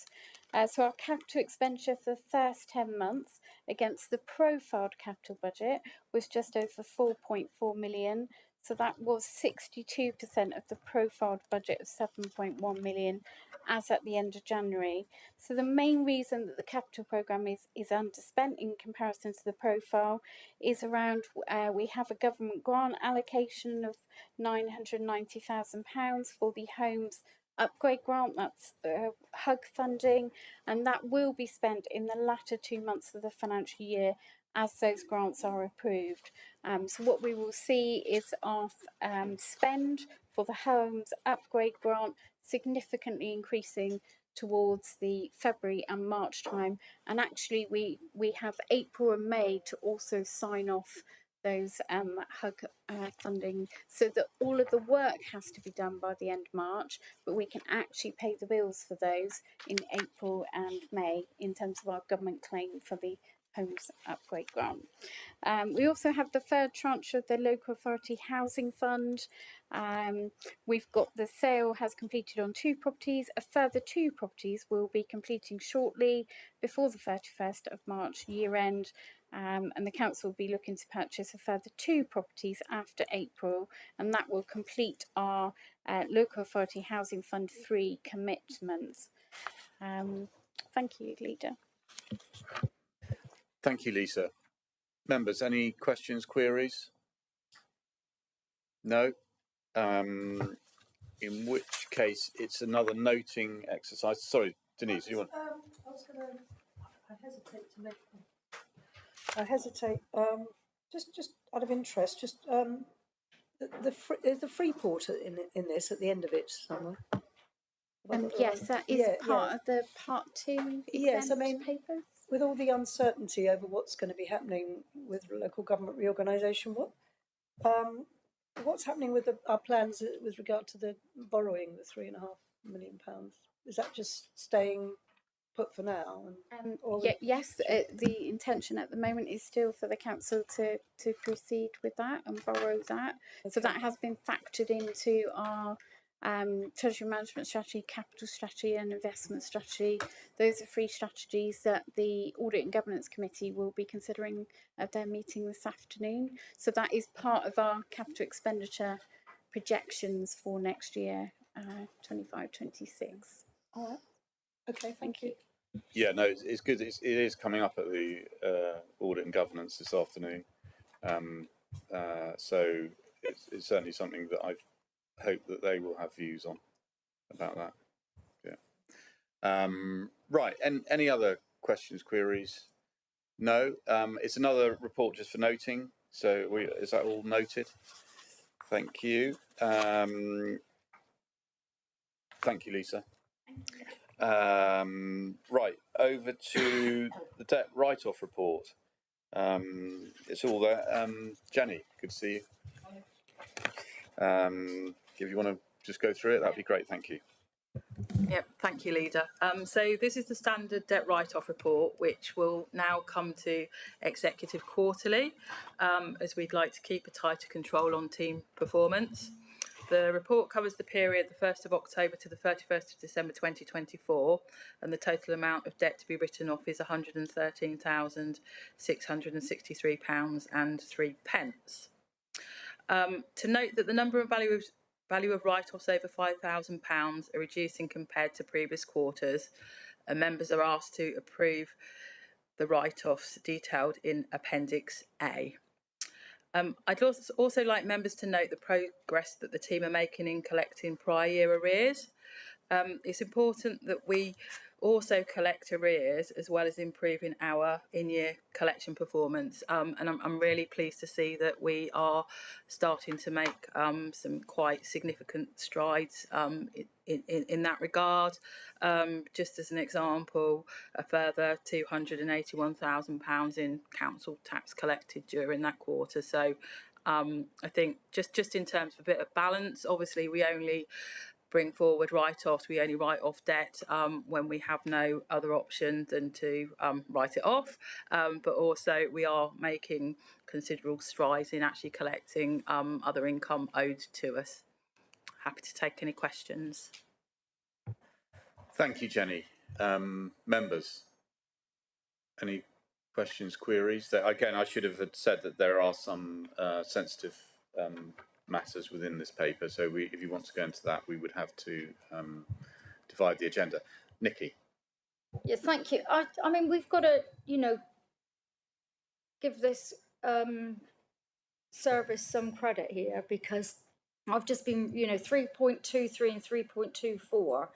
The amount of extra money they have collected, in one case, £14,000 from one claimant from universal, from big housing benefit. They're really, really big amounts. So I always thought that this was a good service area, but I think now it's excellent. And yeah, all credit to the area for the work being done. It's really, we're talking about a lot of money here, and every penny counts. No, thank you, Nikki, and I'd echo that as well. I mean, I think that we have an excellent, and Jenny, thank you to you and your team. John.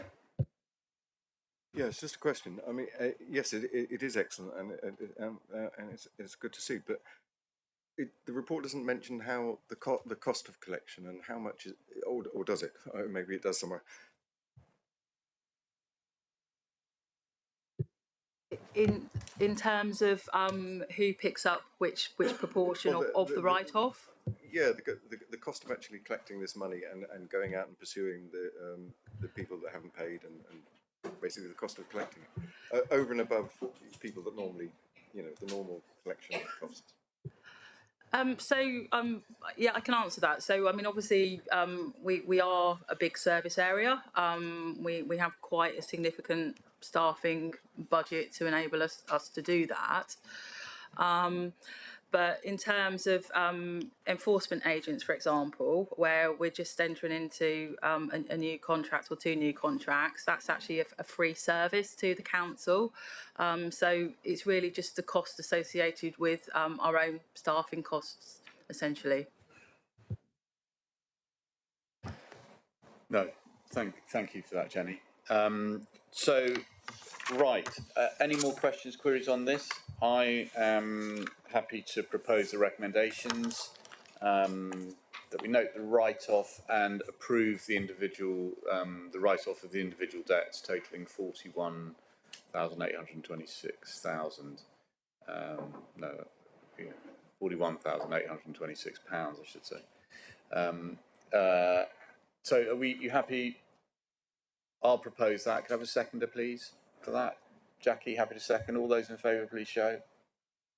That's unanimous for the recommendations. Thank you. Thank you. Thank you, Jenny. That's great. Right. So that's. I'm now going to go back to the urgent item, and I've got to read this.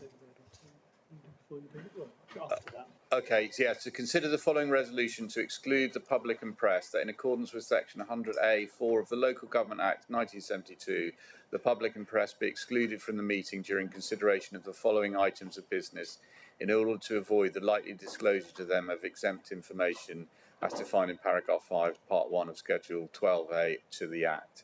So I'll propose that. Could I have a seconder, please? Thank you, Nadine. All in favour? That's unanimous to move into exempt session. Thank you, Doug. Okay. Lovely. Just check that we've been we're fine. shut down.